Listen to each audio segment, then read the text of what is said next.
Increasing the minimum wage, how many people do you project foregoing college? Would young people decide the opportunity cost is just too high and immediately enter the workforce?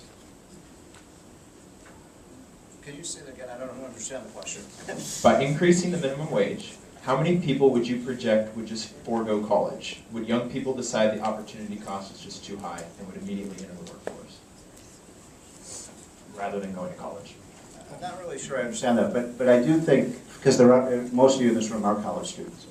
One of the most important, I'm going to say this again because it's so important, one of the best predictors of being successful in your career is to start working at a young age. People who start working at a young age do better than people who wait till they're 22 or 23 or 24 to get a job. So this is, again, why the minimum wage is such a pernicious thing. Because the last thing you want to do is set a wage that is keeping people young out of the workforce. We want people young into the workforce because the most valuable skills you learn are the skills that you learn on the job.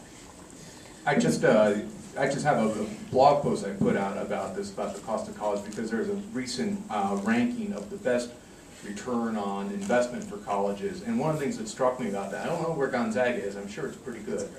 Very high, there we go, very high, of course. And, well, we'll say that even if it's not true.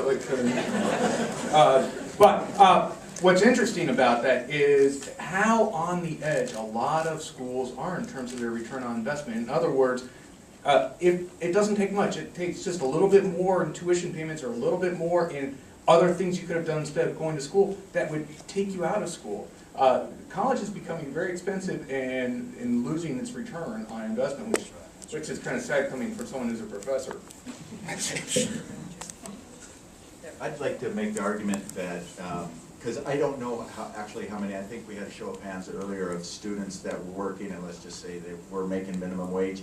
I mean, because the cost of education is particularly high, and it's not just at private institutions like this, but we have a very high value community college system in this state, and we have a pretty robust state need grant, which is financial aid for college students. It's pretty robust for those folks, and I would make the argument, if I can't, if I'm, because the labor market is so tight and I'm having difficulty finding a job, it becomes clear to me that I need education to upgrade my skills, I'm going to school. So you're looking at a high school educated concrete finisher that was really proud to have 3 college graduate kids because they had the opportunity. I just happened to be 20 years old with a kid. It's not something I would recommend to folks, but it took away my opportunity for education because I needed to go out and bust, bust my hump to make sure that they were provided for. So I would make the argument that regardless of what this does, if there is a challenge for folks in the job market, it is an incentive for them to go to school, and I would think that we would see greater participation. Okay, Nathan? Okay.